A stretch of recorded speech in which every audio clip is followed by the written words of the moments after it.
And good afternoon. Thank you for joining us. My name is Becky Ruppert McMahon, and I'm the Chief Executive of the Cleveland Metropolitan Bar Association. I appreciate all of you making time to join us for this conversation today. It's amazing how quickly things are changing and moving. The Bar Association convened one of our monthly Hot Talk conversations, what feels like a lifetime ago, back on Tuesday, March 10th, when we first started talking about what this impact of the COVID-19 environment was going to be. Last Thursday, we hosted a follow-up conversation, notwithstanding some technical difficulties, and provided a new update about what was happening.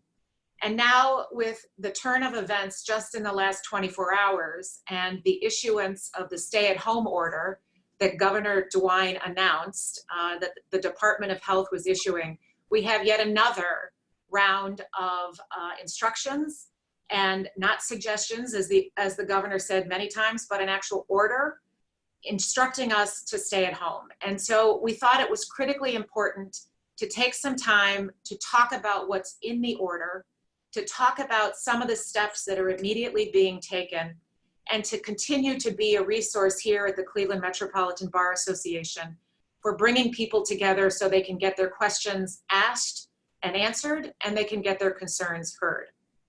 Joining us today, we have 4 different speakers, and let me just right off the bat say 3 of the 4 are lawyers.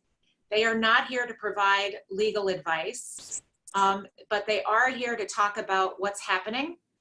I'll introduce them in a minute. I think we want to begin things right out of the gate. I'm getting a message from my communications team. We're going to take a poll to try to get a sense of who is here in our audience. You see the first question popped up. We're looking to understand what industry you are currently working in. What industry? Are you in the legal industry, communications, a service industry, education, public, medical, financial? Let us know. We'd love to hear from you. So as you take that first question, again, we'll have 4 different speakers. The first, and I'll introduce them, and then they'll each have an opportunity to talk. The first, it will be Ian Friedman. Ian is the current president of the Cleveland Metropolitan Bar Association and a partner and founder of the law firm Friedman. Thank you for being here, Ian. Thanks, Becky. We also have Darrell Clay, who is a regular on our Hot Talk circuit. Darrell is a past president of the Cleveland Metropolitan Bar Association and is a partner with the law firm of Walter Haverfield. Darrell, thanks for being here. Glad to be here. Thank you. Right. And then we have 2 superstars joining us from the Cleveland Metroparks. We have Fini, who is the current and future president of our bar association. She's currently our vice president.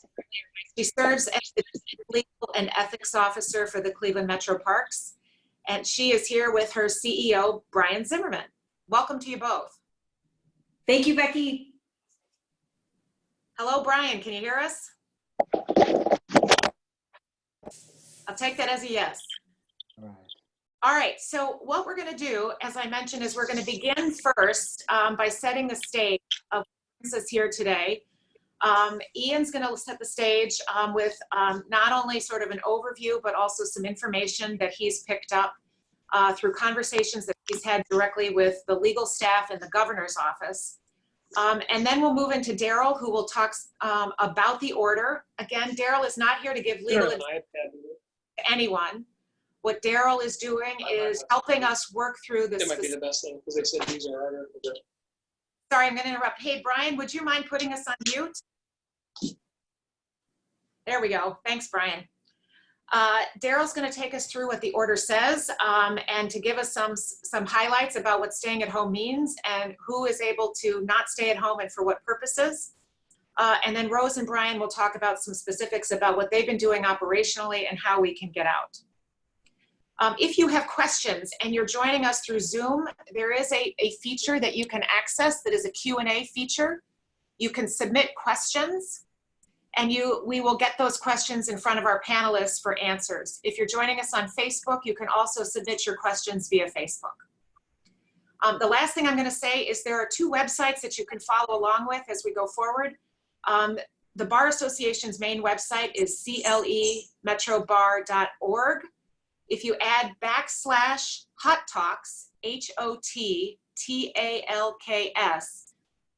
to that, clemetrobar.org /Hot Talks, you will see some documents that that Darrell will be talking about and that Rose, I believe, will be referencing. We also have a second / page that you can visit that is COVID-19, clemetrobar.org /COVID-19, and that will take you to some resources about what's happening in the legal community. With that, I'm going to be quiet and I'm going to introduce Ian again, Ian Friedman from Friedman Nemechek. Thanks, Ian. Thanks, Becky. Becky, appreciate everything you're doing on this. Like to thank all of you for joining. I'm sorry that we all even have to be on this. This is almost feels like some sci-fi drama that we would watch on a weekend, and here we are actually living it. So the thing that I want to be very clear about is Cleveland Metropolitan Bar Association is working, as Becky said, tirelessly to figure out how we're all going to get through this. And we will get through this, but what it looks like from start to finish, it's going to be new to all of us here. So the one thing I'd like to do is kind of share with you the steps that have been taken just in the last 24 hours. And in fact, moments before I got on this conference, Cuyahoga County Court of Common Pleas Administrative Judge Brendan Sheehan called and recognizing the fact that there are a lot of matters and issues that are going to arise that we just can't anticipate right now. So for instance, lawyers who just have different needs that need to get things filed with offices that may be closed, just issues that are inevitably going to come up. What Judge Sheehan asked was that the bar, the judges at all different levels, he's putting together a task force to work hand in hand with the CMBA and other organizations so that we can address these issues, hopefully almost in real time, and we can bring that advice to the lawyers throughout the region and frankly across the state, getting the best information that we can. So we are going to be working on that this afternoon. Becky and her staff will put out notices to everyone who wants to participate, who may have issues that need to be clarified by the bar and by the judges. Our first meeting right now, teleconference or video conference, is going to be Wednesday at 1 o'clock, but we'll be getting more information out to everyone on that. The second discussion that I had that was very important was last night with Chief Legal Counsel for the Governor, Matthew Donahue. And, with them being as busy as they are, all I can say is we're greatly appreciative that he took the time to call and go through the order from the Ohio Department of Health, even from home. I could hear kids in the background as well. There were a couple of points that Matt brought up that we felt were important. And remember, I'm conveying what he stated. So this is how I heard it. I'm only going to hit on the big points because what I asked Matt to do was to also put together a video that he's going to send over to us when he gets a chance. And right now we can all understand that he just doesn't know when that'll be. He's hoping today, could be tomorrow.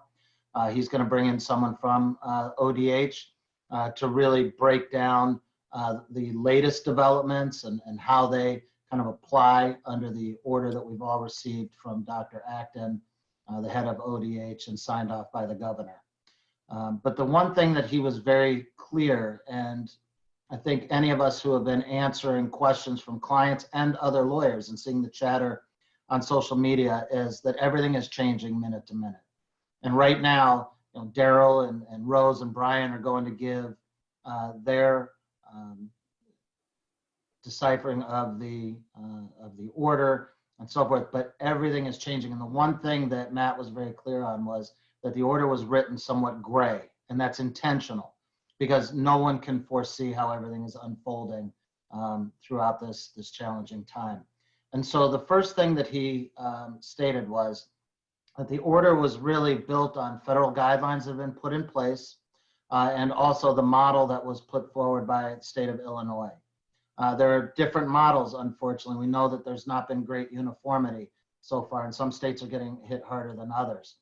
So the order taken from Illinois they felt was working versus that which they see out of Pennsylvania, which they felt did not address all of the issues that needed to be tackled right away.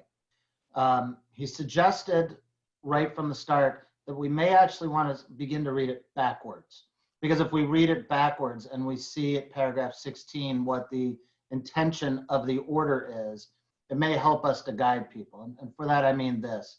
I've seen a number of people on social media kind of taking the position of a little bit of relief that they are contemplated as essential, that they're already set forth as essential, and kind of a few, because we're all terrified, right? How are we going to pay bills? How are we going to keep our offices open? Other industries that are watching this, same questions. We all have never faced anything like this in our lifetimes to the degree that is expected. And so it is a mistake to feel that relief because you may be considered essential. First and foremost, what he wanted to stress and asked me to stress to all of you is we are stay at home. And even if you are in an occupation that does fall within the parameters of essential, that is not an encouragement to go in. The encouragement is to stay home unless there is no other alternative but to go in and you are considered essential. So to be very clear on that, the businesses that I saw on Facebook saying I'm going in tomorrow and so forth, that's not the way to think about it. We have to be asking ourselves, first and foremost, how do I stay home today? That's the starting point. And if there is any call to go in or any thought to go in, it really has to be, is there any other alternative? I know that some of the courts have been struggling with this and other outlying areas and so forth as to how do we deal with this. And right now, just like we're doing this conference, I think this period is going to change how we practice law. The suggestion has to be, we've got to come up with other ways right now. If it's video, if it's audio, whatever it is, because right now people's safety is first and foremost, period. And so let's look for alternative ways to do that. However, if you feel that if you're within the essential determination and you have to go in, what they were clear on is that we've got to take all the precautions that we're taking at home. Disinfect on the way in. Keep your distance from anyone else who's there if anyone else has to go. Disinfect while you're there because the virus right now, as we're learning, stays on surfaces for different time periods. Disinfect on your way out. If more than one person has to go in, work on a schedule so that they're not there at the same time, if we can do that. Right? Every business is different, but we have to look at our individual businesses and ask ourselves how we can minimize the amount of exposure for ourselves and for our colleagues and our staff, and then remember the families that they have to go back to also. That's how important this is. So if you can, stay at home. Matt anticipated that hopefully people would be honoring the essential versus non-essential. Okay, but there are exemptions, as we see, and Darrell will talk about that in a moment, that are in the order. And because of that, there are some people, as I said, who are saying, well, I need to go in, I'm essential. And they're almost defining what meaning they have to the community.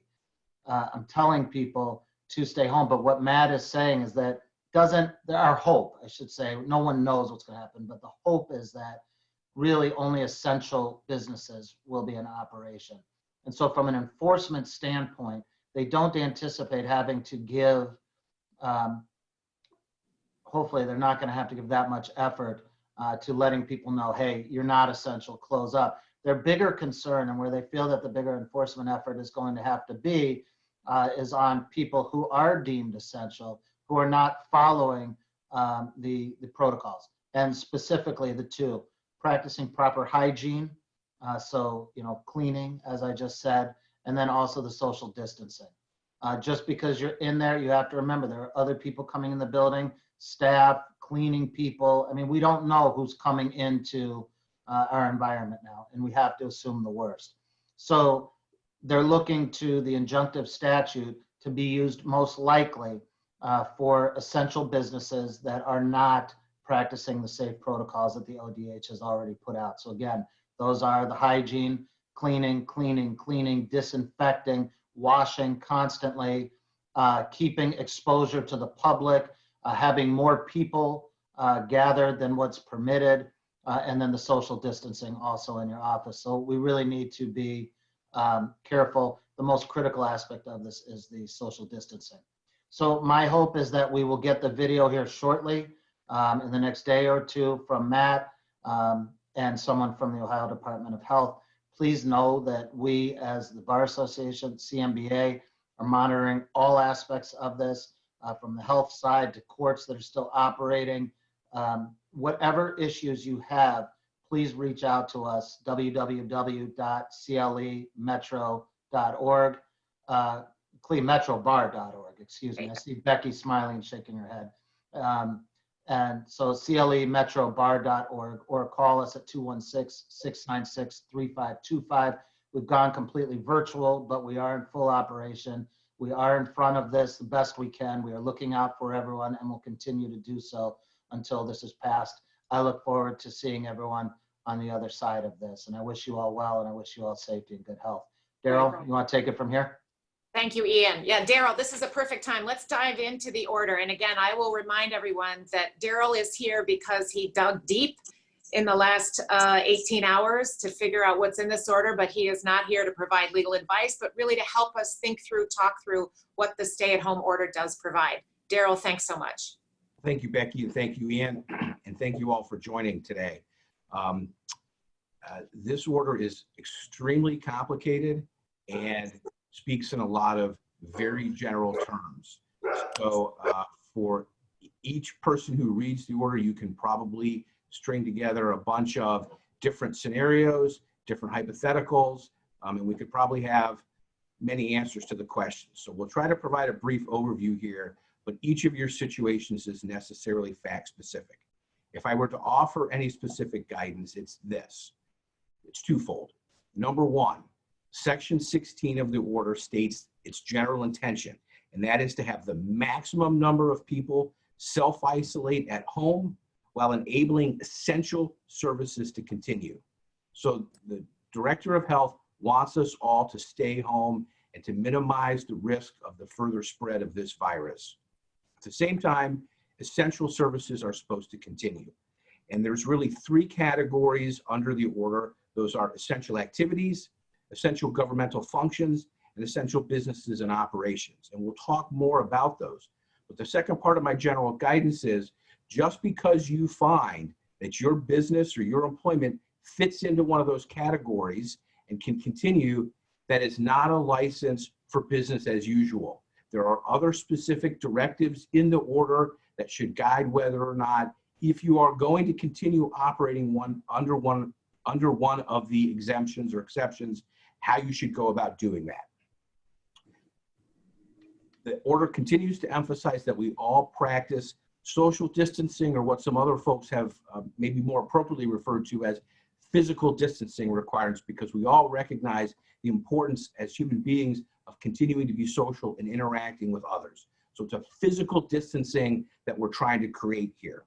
The order states that all businesses, profit, nonprofit, or educational, are supposed to cease operations unless they are either essential businesses or operations, or to the extent that they can carry out minimum business operations. And those are terms defined by the order.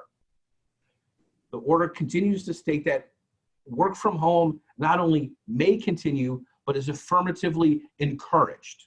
We're not trying to see a complete cessation of economic activity. What we're trying to do is keep people in their homes to mitigate the risk of further spread. Public and private gatherings are prohibited under the order, particularly if they involve 10 or more people.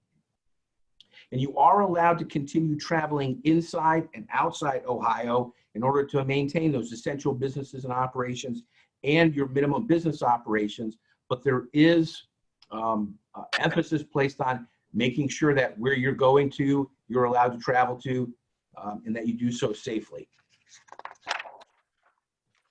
Essential activities are permitted under the order, and there are 5 broad categories of essential activities. To provide for health and safety, and that includes not just you and your immediate family members or neighbors, but also your pets. So you can go to the vet, you can go and buy pet food, you can do things that need to be done to take care of your domestic animals. Also livestock if you're in an agricultural environment. You're allowed to go get necessary supplies and services, again, for yourself or for household members. That also includes automobile supplies, so that specifically suggests that dealers, parts dealers, suppliers, and repairs and maintenance facilities can continue to operate, and you can continue to patronize them. The one that perhaps we hear a little bit more from Rose and Brian about is for outdoor activity. It's okay to go outside. I think the governor said in his news conference yesterday, it's okay to go walk your dog. It's okay to go for a walk around the block and get some fresh air. But one specific statement that's in the order is all playgrounds must close. And that's because the risk that the virus would remain on a piece of the equipment and isn't properly eradicated or sanitized before someone else touches it. So playgrounds are to be closed. Again, you can continue certain types of work, and you've heard me use these terms already, essential business operations and minimum business operations. I'll come back and talk about that a little bit more. And then the last one is a very broad category. You can do what's necessary to take care of others.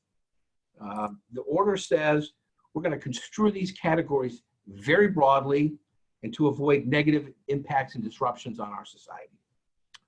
Now, you've heard me talk about essential businesses and operations and minimum business operations. And at the risk of having everyone's head explode a little bit, essential business operations consist of 4 categories, and those are healthcare and public health, human service operations, essential governmental functions, and essential infrastructure.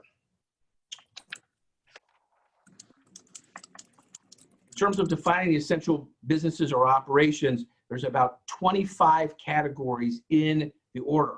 And the first one is a very broad one. It makes reference to a March 19th, 2020 guidance memorandum from the Department of Homeland Security that defines at a federal level what constitutes essential functions. So not only do you have to read the 12 pages of the Ohio order, but then you've got to read the 11 pages of the federal order. Okay, so there's a lot of places to go and look for to try to answer the questions, and we're seeing lots of specific questions popping up here. Stores that sell groceries and medicine, including all of their supporting administrative operations, right? Billing clerks, accounts payroll, accounts receivable, accounts payable, and payroll, all that can continue. Food, beverage, medical, marijuana, and agricultural operations, all okay. Your charitable and social service organizations can continue to the extent that they're providing food, shelter, social services, and other necessities of life, right? It's a little bit more limited there. Religious entities, including weddings and funerals.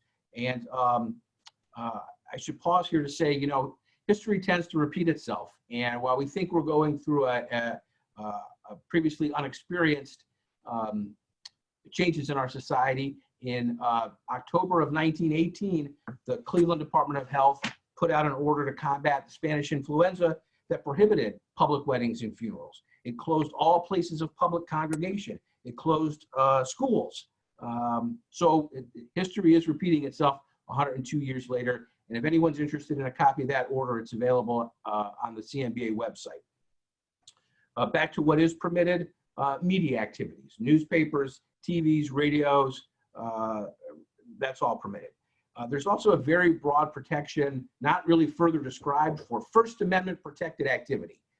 I'm not sure how we go out and have a mass gathering when we have guidance saying gatherings of more than 10 are permitted, but respecting our strong right to free expression in this country, First Amendment expressive activity remains permitted under this order. Gas stations and transportation businesses, specifically including not only boat repair, but bicycle repair, are permitted under the order. All financial and insurance institutions, this also includes pawnbrokers and payday lenders, sort of, you know, lenders of last resort for some people. All hardware and supply stores can remain open. So your Lowe's, your Home Depot, your Ace Hardware, those are all permitted. Critical trades, I've had a number of questions about this. Critical trades are permitted, and that also includes moving and relocation services. You can understand why if someone was in the middle of a move, we wouldn't want to say that's not an essential business or operation and shut that down. Mail, shipping, logistics, and pickup services, all permitted. All educational institutions are supposed to switch to distance learning, and to the extent necessary, incorporate social distancing. And we also know there's a very specific order from the Director of Health on educational institutions. Laundry services and dry cleaners, laundromats, those can remain open. Restaurants can remain open for off-premises consumption, takeaway meals, Takeaway meals are also permitted for school districts. Any supplies that you need to work from home. So I would think most office supply stores are likely to remain open so that you can go and get paper, pens, printer cartridges, whatever you might need to operate out of your home office. Also, all supplies for essential businesses and operations. So if you work in a business that manufactures a component that's used for someone else's essential business or operation, you can continue to remain in effect. And one that I heard about this morning was a company that produces pallets for shipping. We're not going to get anything shipped anywhere without proper shipping materials. So those companies that continue to manufacture shipping materials are going to be essential business operations and protected. All your transportation services, Uber, Lyft, taxis, airlines, to the extent we still have airlines, home-based care and services, and this includes if you have someone come in and watch a child in your home, that person can continue to do that, and you can continue to go to work if necessary. In a departure from what some other states have held, Ohio has held that professional services are essential. That includes attorneys, accountants, insurance providers, and persons engaged in real estate. Those are all permitted. Critical labor unions can remain in operation, hotels and motels, and funeral services. So again, some very, very broad categories that also incorporates the very broad categories under the federal order that you have to consult all of those.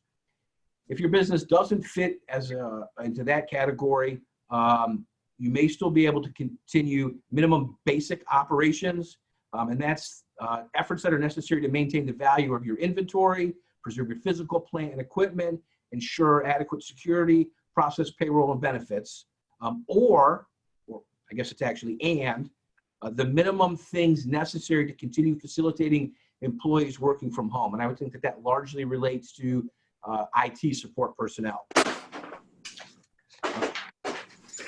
Going back to that at the outset, if you do choose, find that your business meets one of these categories and can continue to operate, the order continues to emphasize the importance of social distancing, 6-foot physical distances, including marking that with signs, ropes, protective tape, whatever is necessary to show, okay, here's 6 foot from one person to the next.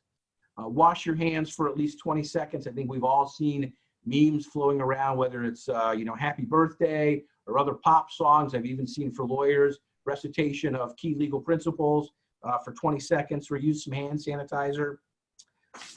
They're urging that retail businesses and other businesses implement separate hours for elderly and vulnerable members of our community. They also want you to regularly clean high-touch surfaces, door handles, countertops, workstations, anything where somebody might inadvertently put their hand, make an effort to have that cleaned.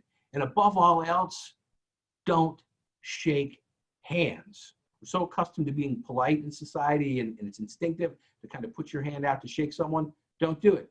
Give the fist bump, give the elbow bump, give the Klingon, whatever, but don't shake hands. The order also talks about essential businesses and operations, healthcare and public health. All that's permitted. So doctors, nurses, physician assistants, clinicians, people engaged in epidemiology, that's all going to be permitted. Human services operations, if you're getting support from the Department of Aging, really any, there's a long list of state departments that provide important services and they don't want interrupted. Let me see if I can get to that real quick. Department of Aging, Department of Developmental Disabilities, Department of Health, Jobs and Family Services, Medicaid, Mental Health and Addiction Services, Opportunities for Ohioans with Disabilities, Department of Veteran Services, Department of Youth Services, that can all continue. And then a last category that I want to talk about is essential infrastructure. And that really speaks to the construction industry, building management and maintenance, airport operations. All of that can continue. Solid waste recycling, right? We don't want the trash piling up. All those things can continue. And it's, again, important. Healthcare and public health exemption, human services operations, and the essential infrastructure exemptions are all specifically stated to be construed broadly to avoid any impacts to those categories. One final thing to keep in mind from the order is what they call a checklist for businesses and employers. And it contains 7 really important pieces of advice. Number 1, allow as many employees as possible to work from home. You need to think about that specifically in relation to the Families First Coronavirus Relief Act that Congress passed last week. That was discussed a little bit in Thursday's Hot Talk. You should encourage sick employees to stay home and not to return until 3 conditions are met. They've been free of fever without medication for at least 72 hours. Their symptoms have abated for 72 hours, and it's been at least 7 days from the onset. And then it also cautions employers shouldn't be looking for return to work notes from doctors because doctors are busy doing other things.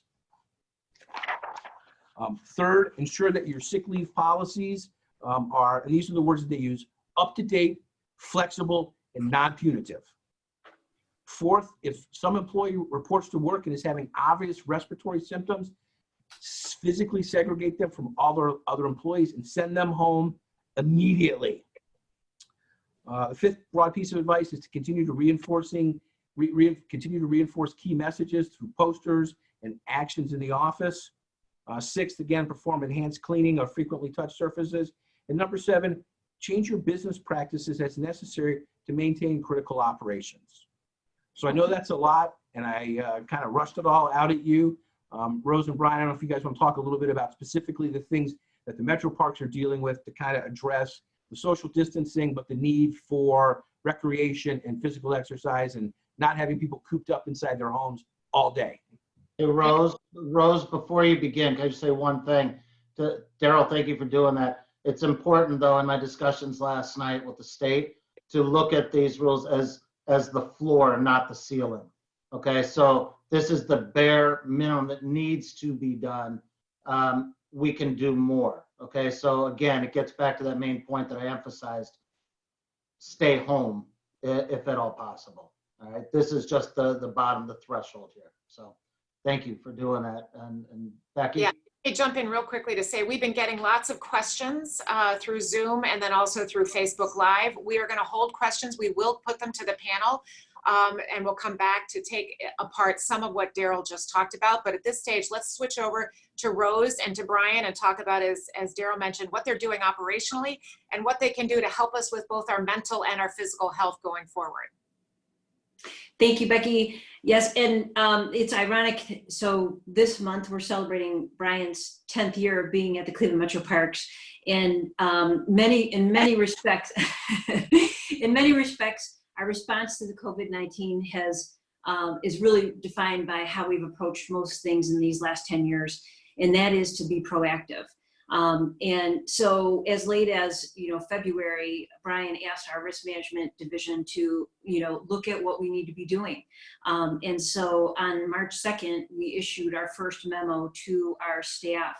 And that really defines operationally and organizationally how we've approached this. It's early and it's regular communication, both to our staff and then as well as to our leadership team. So in addition to the regular and frequent communication to our staff, the leadership team has met. Now we're meeting, every other day, but for a few days it was every day when these orders continued to come. And so yes, the rule that nothing is static these days. And I've spent the last 3 weeks revising, drafting. And so let's jump in a little bit too, and a lot of what Darrell just went into detail regarding the hygiene, the cleaning, the screening. These are things that we put in place in early March. Particularly because we are an entity that is open to the public, and we wanted to make sure our public was safe and our staff was safe. So we adopted those early CDC best practices regarding the hand washing, regarding the frequent cleaning, and even, as early as March 2nd, we had implemented some travel restrictions and some questionnaire screening for folks that would come back from that travel, because we do have folks who travel internationally. And we also had an employee who was traveling to the Seattle area. So we implemented those screening questions. We didn't overreact, we didn't panic, but we looked at the facts and we evaluated and we moved forward. And then the Department of Health orders started to come in. So we see on March 12th, we had the Department of Order issuing the mass gathering, the Department of Health ordering the prohibition on the mass gatherings. So at every stage, we had to evaluate what events do we have, what are we sponsoring, what rentals are happening. And we had to evaluate, meet with staff and go over all of these things. As we plan for the summer, as we plan for our Lantern Festival, what does that look like? What does the contract say? Can it go forward? And then March 15th, we see the Department of Health order to limit the food and beverage and alcohol sales to carry out and delivery only. Well, at that juncture, it was, Merwin's Wharf was offline. And then the question and analysis becomes, can we do carry out there? That's something we continue to study. And that will be something that we're going to move to for our fish fries that Brian will talk about. So we usually have a fish fry at Big Met. We're going to restart that on Friday as a carry out only, with implementing our social distancing requirements. And so then, given some of these changes, we issued our second order internally on March 20th, bringing it down to that essential staff. Really giving our guidelines to talking about, what practices can we implement, and we memorialize what we were saying orally, but staggering those start and end times. And again, we were already going down to what are the essential services we need to provide, because just as both Ian and Darrell have highlighted, the spirit of the order is to work from home if you can. And so in many respects, we see this new order, it in many respects codifies the strategies that were being advocated and that we had already begun to implement. So this order is not onerous on us, but we are mindful of the guardrails that it's put up. We do find ourselves falling within that category of the essential governmental services and the essential infrastructure that needs to be addressed. We have Hinkley Dam. We need to continue to monitor the water levels there.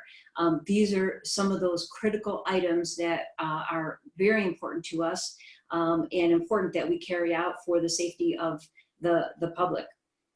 So the rule has been just trying to stay ahead. So even before the order came out yesterday, the word was that it was coming. So we were already trying to be proactive with what can we do.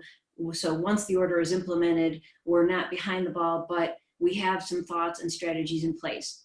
One of the things I'll emphasize too is that there's been immense collaboration among the General Counsel, among your organizations within the Cleveland area, and that has been invaluable.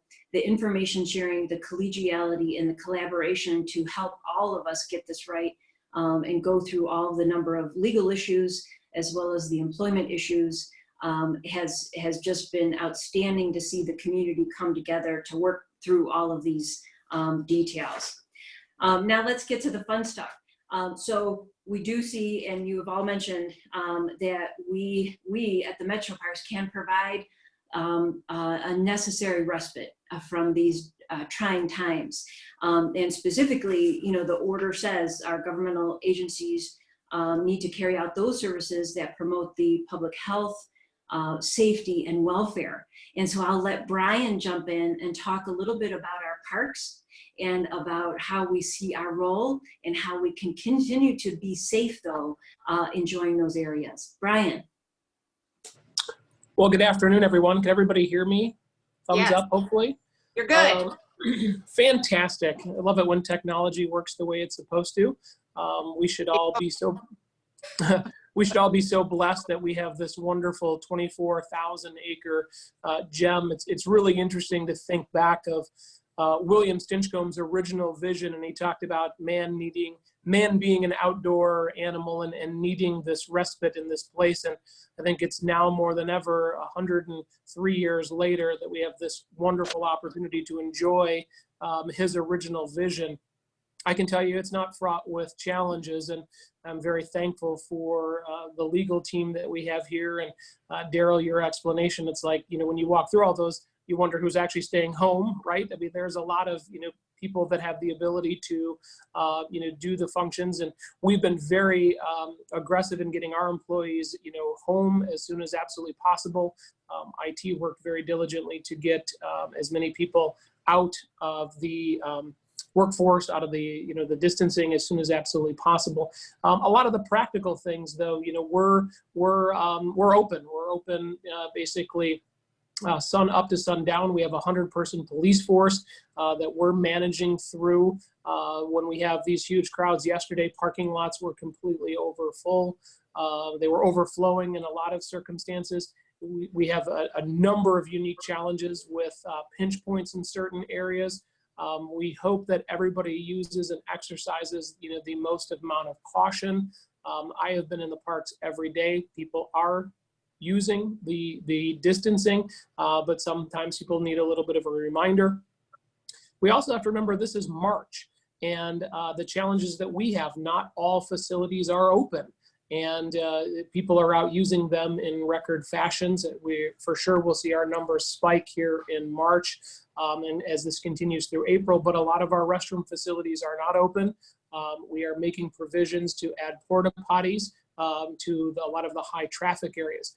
A lot of our water fountains aren't on yet. If people remember last year, we were under snow cover. Things can still freeze. So we really highly recommend people, as they're coming to the park, being able to use the parks, bring a water bottle for each individual person. The other thing is that from a garbage perspective, if you're bringing it into the park, it's the national park model, pack in, pack out. If you're bringing, things, please take them with you. Please don't add to, the amount of workload. Our teams are doing everything they can to keep things up and running. The playgrounds, we did do those, we follow those guidelines as well. We have had a lot of conversations statewide to try to provide some consistency and normalcy between the areas. We are truly blessed in Northeast Ohio to have over 70,000 acres worth of preserved green space between Lake, Lorraine, Geauga, Medina, Summit counties, and the Cuyahoga Valley National Park. We have been stocking fish for the last 2 weeks, as the governor has indicated. What a great place to go enjoy our rivers and streams. William Stinchcombe designed this as a riparian system, so it's off of the water. And when you look at the Rocky River and you look at the Chagrin River and all the tributaries, there's a great opportunity. We were just stocking down in Bonnie Park, and so there's a great opportunity. I know Lake Metroparks will be stocking this week, as a lot of other park districts are as well. So that's a great thing to do. We are providing education opportunities. It's really interesting. A lot of folks are intermittently on spring break, and so they have a challenge. Because there's this week they would have ordinarily traveled someplace and trying to find things for children and them to do. We're providing programming at 11 o'clock on our Facebook. We're providing program throughout the day on our outdoor education, outdoor recreation teams. The one of our elephant keepers has over 100,000 views, and it's really a fantastic way to connect with this wonderful asset and provide some great education opportunities. The zoo was an interesting thing. We were really trying to keep the zoo open. We have come up with a plan post April 6th, if we get some reprieve on it, doing zoo, basically tea times, only zoo times, and allowing for 10 people on staggered starts to go through the zoo starting in the morning. We are still waiting to see if we can get some reprieve on that. The zoo is a $20 million operation. It's subsidized about 50%, and we do have a lot of earned revenue that will be not being able to be captured. So we have fixed costs, so we're trying to find every way possible to be able to understand the financial implications of running a world-class zoo. The elephants still have to eat. Koalas, to feed a koala for the entire year is $25,000. We have 3 of them. So that's $75,000. So we also have an issue potentially with browse that needs to be flown in from warmer climates. They're also very particular. They only eat the tops of them, so we have to keep it fresh. So these considerations and our staff, keeping them safe, So there's a lot of things that we've really done and put into place, and done it as strategically as we possibly can from the zoo's perspective. From a golf perspective, social distancing, if anybody's played golf with me, most times I'm in the rough, so I'm very socially distant from most others. But I think the unique opportunity to be able to provide some activities outside are extremely important. We've been working very diligently on cleaning the carts off, just like they would be at a Costco, for instance. People are wiping the carts down there when you go shopping. We're doing the same types of things, keeping not only our employees safe, but keeping the prospective golfers safe as well. Again, this is March, so the conditions are, March-like conditions, but people are still, we did almost 400 rounds just yesterday alone, but it's providing a place for people to go. Our nature centers we did close just because of the kind of the playground hands-on type of thing. But our nature centers are all working on programmatic elements that they'll roll through. Depending on how long this lasts, each and every day we'll have some programming. Again, our model is really designed to get people out, keep them active, hiking, biking, fishing, recreating. Please bring a water bottle. Please use the restroom before you come. And if you bring garbage, please take it with you. And please, again, be very respectful of this 6-foot distance. I think we can win at this together if we all just hunker down and really understand what the governor and what we're being asked to do. You can still enjoy the outdoors, and that is a wonderful place, either if the weather's nice to catch a book or catch some songbirds, or just take a peaceful hike where you've never gone before. So I appreciate the opportunity to talk a little bit about the logistics. Certainly it goes a lot deeper than that, but we are here to answer any questions. And again, we're very appreciative to be able to participate today. Great. Thank you, Brian. And actually, we've been getting lots of questions. And so I have one that I would love to start with Rose and Brian on. I'll let you guys decide how you want to answer. You all work for the public Metroparks. One of the questions that we've received is from somebody who works for a private nonprofit nature center. Apparently the nature center's mission is to preserve, maintain, and restore areas around the center. And the question that's come up is this, which is, under the order, can staff of this private nonprofit nature center continue to conduct habitat restoration activities like removing invasive plants as long as they're engaging in physical distancing? Well, Becky, I think I'm gonna, say the specific answer needs to be answered by their legal counsel. Yeah. And so, but I think that, and that's the balance that we're all trying to do. And as both Ian and Darrell started out, and the message from the governor's office is, look at that paragraph 16 first, look at the intent, and see if it falls within that framework, because really we are all being asked to stay at home. And then the question is, if it's a private entity, is this a private entity that is still permitted to engage in essential functions? So that's where the analysis would need to exist, need to start. And if it does fall within essential functions, just because it's an outdoor activity doesn't mean it's an essential function that the business can continue. So that's where the legal analysis has to come in. Right. And I'm not an attorney, but I think it's common sense. Common sense should say, we're asked to be staying home. We're here to take care of the animals. We're here to clean the parks up and make them safe. This is something that can be done in 2 weeks when the order, hopefully, if we all do the right things, and can get lifted. So from more of a practical side, it's nothing that is a life or death situation. It does not need to happen at this point in time. Certainly we all want to be outside, right? We all would like to be outside and doing some things. Maybe you get your garden ready. Maybe you rake some mulch. There's plenty of other things, a home project that you've been wanting to do. Those are the things that I would challenge yourself with doing right now. Right. So the bulk of the questions that we are getting are questions about what constitutes essential functions and what constitutes an essential employer. So I'm going to offer a few scenarios, and I'll let anybody who wants to jump in, probably more the lawyers than you, Brian, I'll let you off the hook, to sort of think about some of these scenarios. Again, recognizing, as Rose said, while there are lots of different fact patterns that will require individual legal analysis, we're going to do our best to offer some thoughts about how this order can be interpreted. We've received lots of questions related to people who are living and or working around condominiums and apartments. And so there's a series of different questions, but very similar, about things like, are essential workers handymen and women, presumably, who take care of condos and apartments, the cleaners, the supervisors? What about building security? And then a related question, what if a tenant is in the middle of moving out of an apartment? Should that move be stopped? Can the move be required? Again, I realize these are going to take lots of different specific sort of pieces that will need individual care, but what are your thoughts, Darrell, generally about life inside the condo and apartment arena? Yeah, this is a situation where the state order is not quite as clear as the federal order.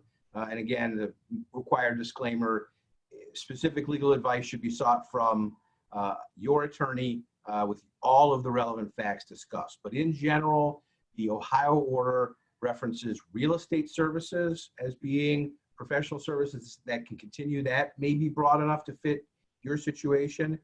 It's specifically section 12K appearing on page 6, talks about moving and relocation services. So that may apply. But also, as I talked about, the very first category of essential businesses and operations are all such businesses and operations that are defined by the federal order. And you can access that on the state of Ohio website. We may also have it on our website. But one of the categories that's deemed essential under the federal order is, quote, workers to ensure continuity of building functions. And as I said to someone in my office this morning, as I'm kind of trying to reason through this, if they're saying we can continue to have lawyers go to work, we can continue to have accountants go to work, and other professional service providers, those people tend to do that in commercial buildings, and those commercial buildings need to be maintained. The federal order also specifically references security staff to maintain building access control and physical security measures. So again, your situation needs to be analyzed by a lawyer with all the relevant facts, but those types of broad protections may apply. And I would just add to that, Darrell, if I had someone that I was advising, a client, I would say to them under that, dealing with that question, yes, you can go in, but I would limit it. It's not a check to say you should have your people on site in case something comes up. I think it almost has to be as needed, because to kind of also what Brian said was, you know, he brought up the 2 weeks. Hopefully we're 2 weeks, but this could be much longer. And one of the points that was made yesterday, so Darrell, you've been doing a great job with the law part. I've been spending my time with the medical part of it, was they said, look, we're not going, no one's going to escape from hardship on this. It's just the minimization of it. How can we reduce the hardship? And they said, if we stay home now, the more we stay home now, the more we keep our employees home, the shorter this will be. So if we keep taking chances and we put people out there and more people are getting infected, the general public, all of us, are going to be in our houses a lot longer. So we really need to shut down unless an issue does come up. That's how I would advise a client under these circumstances. So another round of questions that are coming up about people who have really good intentions, where they are long-term volunteers for food banks, the Cleveland food banks, some neighborhood grocery food banks, and they want to help. They are ordered home. They are not working for essential businesses, so they are staying home, but they want to know, as volunteers, is it okay to go out and to volunteer your time for a deserving organization like a food bank, which is going to do really good things for our community? So the state order doesn't differentiate between whether you're a volunteer or an employee. What it says is, again, to Ian's point, the general rule is stay home. And just because you can find an exception that maybe fits for your particular circumstances doesn't necessarily mean that you should take advantage of it. That said, section 12, subsection D of the state order on page 5 talks about essential businesses and operations, includes organizations providing charitable and social services. And it's specifically providing food, shelter, social services, and other necessities of life for economically disadvantaged or otherwise needy individuals, individuals who need assistance as a result of this emergency, and people with disabilities. And the order generally talks about if one of these exemptions applies, it not only applies to people who need to take advantage of that service, but also those who are providing that service. So again, a food bank probably seems to align with that, but you should get specific guidance from the organization about whether it wants volunteers just showing up at the doorstep. Again, the order says if you're going to continue operations under one of these exemptions, you must observe social distancing requirements, and a truckload of well-intentioned people showing up someplace to provide service, they may not be able to respect the social distancing requirements. And I'll jump in, from an organizational point of view, and Brian can chime in if he wants. But that was one of our key decisions as well early on, as we began to pare down to essential staff in an effort to keep volunteers safe. We did disengage the use of our volunteers a couple weeks ago. I can add, it's a very hard thing to do. We have people that this becomes part of their routine and part of their life. And it's just such a unique opportunity to be giving back, and people want to do things. What we really need to do is stay home. That is the absolute key out of all this, stay home. We have over 5,000 volunteers that are ready, willing, and able, and they would love to be here, and we would love to have them. And we will here in a few weeks when we get through this. So again, I think it's this practice of listening to what is being asked of us and working to comply with it to the best of our abilities, and we will get to where we need to be here in the very near future. Great. What are you seeing in the construction industry? We're getting several questions from people who are asking about whether construction services are essential. I know, having been in a couple of different Metroparks recently, you've got some great projects happening. Have you stopped your construction? And Darrell, I'm interested sort of from a broader perspective, what do you think about tradespeople? Are they essential? Should they be continuing to do work if they can assure that there is physical distancing that is able? Well, to jump in from the park side of things, our trades in general are one person per vehicle depending on where they're going. So we have all of them on call, whether they're plumbers, electricians, HVAC, what have you. We do have a number of capital projects. There isn't anything that is life and death that we are working on, but we are trying to keep, again, all of the baseline functions available. Where absolutely possible, we keep using the words appropriate staffing levels. We have held, I would say, the vast majority of our capital contracts now and for the foreseeable future. There was one contract that was already let. It's a small little parking lot project that nobody's using, so we let that one go. But in general, we're trying to use common sense. We're delaying things to the best of our ability. Again, we want to be part of the solution here in knocking this thing back.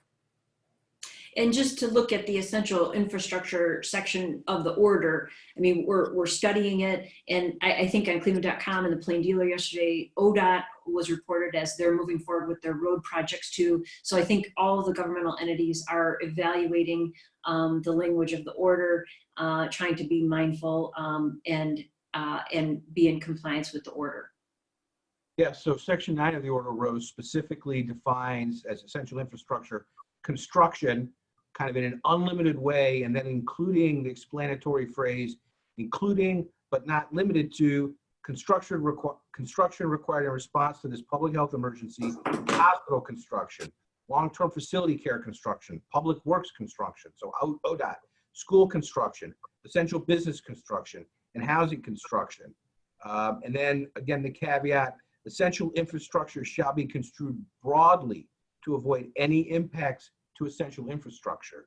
And then in addition, under Section 12, subsection K, that appears on page 6 of the order, critical trades, building and construction tradesmen and tradeswomen, and other trades, including but not limited to plumbers, electricians, exterminators, cleaning and janitorial staff for commercial and governmental properties, security staff, operating engineers, HVAC, painting, moving and relocation services, and more. And so again, these are sort of broad exemptions to not do things with broad permission to go ahead and do things, but all should be wrapped in a degree of common sense and practicality. Do you really need to do it? Do you really need to expose your employees? Do you really want to run the risk of being charged with a second-degree misdemeanor for violating this order. That's the penalty. It's a $750 fine and up to 90 days in jail. I suspect that, we may see some of those down the road. But if you're smart and if you're acting appropriately, we'll see what happens there. Listen, I just want to note it's 1 o'clock. Typically, we wrap up our hot talk conversations exactly at 1 o'clock. We have a bunch more questions, so I just texted the panelists. We're going to try to go another 10 or 15 minutes. If anybody needs to drop out, please do. I appreciate your help, but we've got so many questions. I'd love to take a few more. Ian, I'm going to put a question to you. I've gotten several questions about whether or not the obligation to check in and register with things like sex offender notification registrations, or checking in with parole officers or other related meetings. We're going to get to court functions in just a second, but those kinds of things. What do you think, Ian? Is that obligation, is that an essential function that has to continue? So it's an essential function from the employer's standpoint, but the advice right now is to call in, because one of the questions I'm also seeing is, what do we do from court to court, since there's different protocols in many of them. So what I would suggest is if it's someone who has to check in for probation or for, the registration, whatever it be, that they call and document who they spoke to at what time and so forth, so that there's a record of that. Because look, despite everyone's best intention, there's going to be lapses and mistakes where on the other side of this, someone may be asked, well, why didn't you report? Or why didn't your person go to probation? We have to have a record for all that. And I think there's going to be a great amount of understanding from the bench, and I'm getting that directly from the judges. So because it's new to everyone, call in. Every department at every court is dealing with how they're handling their particular situations. So I'd hate to say, because this is what works in Cuyahoga, that this is what the case is in Franklin. That's not the case right now.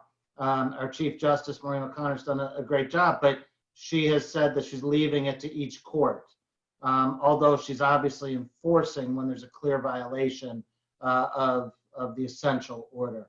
So you got to call in, you got to check with wherever you are. That's what I would tell my clients under that circumstance. We know that there's a significant amount of variation, as you just said, Ian, from court to court, and there are lots of different rules.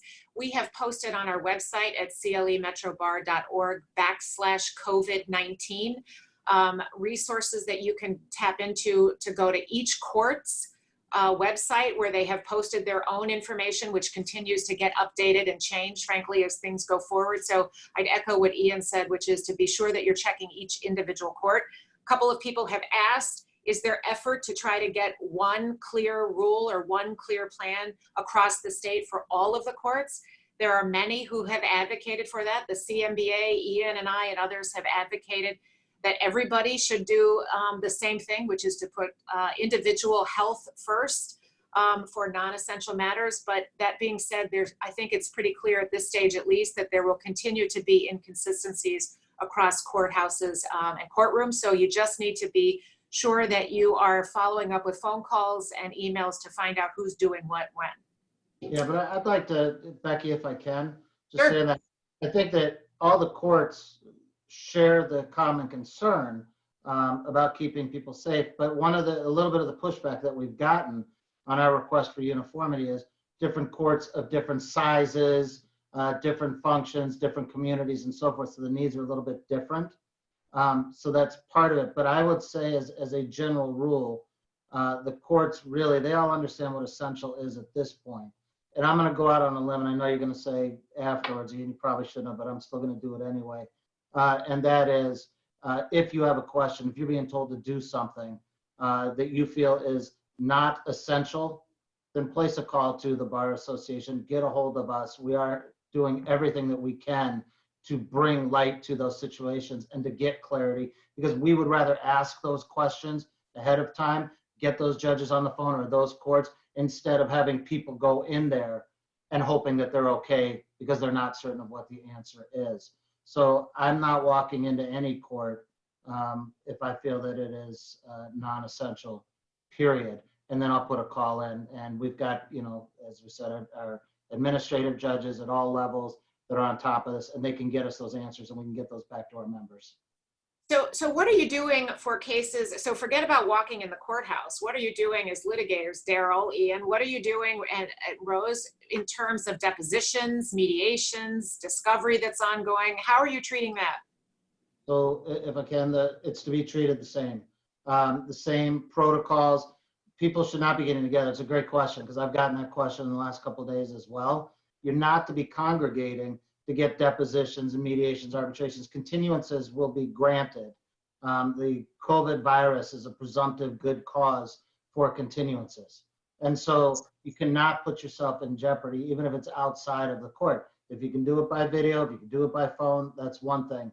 But the case will still be there at the end of this if there's no other way to do it but in person. That would be deemed, I would think, non-essential at this point. And so I would not do it unless you could do it in this sort of manner on video. Yeah, I would echo that. We got an email from a court reporting firm on Thursday or Friday that outlined they've got the availability to do depositions through remote technology like this. I saw an email from the Federal Mediation and Conciliation Service, which handles labor arbitrations, or excuse me, labor mediations, that they're doing video mediations. All the things that are adversely going to affect us as a society as a result of this, I think we're also going to see paradigmatic shifts in the way that we do business going forward for the next 20 years. And we'll look back and we'll say, oh, wasn't it quaint when in 2019 we had to do this, but all of a sudden in 2020 we realized we could do all this stuff remotely. And from an organization perspective, we have a very limited amount of litigation currently, but we're still exchanging discovery regarding interrogatories and preemption of documents. But if for requests for depositions, we're pushing them out, to at least May. That's our request right now. Got it. Great. Becky, before you go on to another question, I did see one popping up that I wanted to make sure that we addressed. Someone asked about giving blood and donating blood. There is a specific specific provision under Section 7, the Healthcare and Public Health Operations provision of the state order, that relates to organizations collecting blood, platelets, plasma, and other necessary materials. So again, if you're so inclined, contact your local blood bank, the American Red Cross, to see if they're able to do that and if you can be accommodated. You may need to make an appointment, something like that, to deal with social distancing, but that is permitted. Great. Still within the legal arena, two more questions. One is, what if a client is ordered to appear but is afraid to appear for health reasons? What should a lawyer do in that instance? And a related question, what about lawyers whose practice involves working with the elderly, and they have, as we've heard, the elderly are some of the most susceptible to the coronavirus. So if lawyers are attempting to help elder clients with some of their estate planning needs during this time, what can they do? How can they best continue to engage in business? I'll take one, Darrell, if you take two. Sure. All right. So one, if I have a client who is saying that they have a health issue and they're concerned about going to court, number one, it's assuming it's essential matter. The court's not going to know that your client has a health issue. I think it's incumbent upon us as counsel to let the courts know what the condition of that person is, and then to figure out a way to appear, whether it's by audio, video, or if you have a judge that says you have to be here and you're willing to do that, then in absentia without the client. There have to be ways. There is no judge that wants to end up with someone being infected with COVID. So there's a lot of ways. So we have our duty to advocate on behalf of our clients, and I think that includes their health and well-being, and not just the words in response to the in-court litigation. So I'm going to get up to tell the judge, look, this is the condition. And I will tell you, I already had two of them at the end of last week, and both courts were very accommodating once I explained their conditions and also the lawyer's conditions, because one of the questions was asked of me, Ian, can you come in? No, I can't. So I'm one of those lawyers with an immune issue. Once I explained that to the court, they were fine. They said, well, can you send someone else? And I had to explain the danger. And at that point, I think the court really understood and said, okay, fine. And they accommodated, and everything was done by phone. The law business is notoriously behind in technology. And so it just always has been that way. And now we're doing a crash course in it. So a lot of the judges who operate a certain way, if we go to them and say, look, it can be done this way, it's part of the education for all of us. As I said at the onset of this meeting, the law practice is probably going to look very different post COVID. And now we're all in this together. We all got to take care of each other. If another lawyer calls and says, hey, I'm sick, what do I do? But they're scared to say no to the judge, it's incumbent upon all of us. And we here at the bar will help you so that we can help be that voice and to educate and keep everybody safe. With respect to the estate planning, I think you have to try to recognize the particular vulnerability that you may have in a client, particularly an older client. It's a perfect time to be considering whether or not you can take advantage of the new e-notary services that are available in Ohio. And we had some folks in our office get their e-notary credentials taken care of last week in anticipation of this issue. Rely on technology, and if perhaps if the client is not as adept at the use of technology personally, they can have another family member get things started, and you can do a remote conference like this or something else. Keep in mind that COVID or coronavirus can exist on an inanimate object like this. So even just having them come in to sign estate planning documents, if that proves necessary, consider some universal precautions. Put gloves on, have them put gloves on, sterilize the pen before you put it in their hand.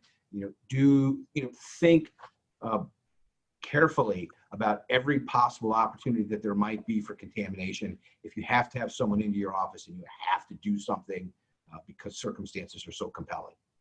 Great.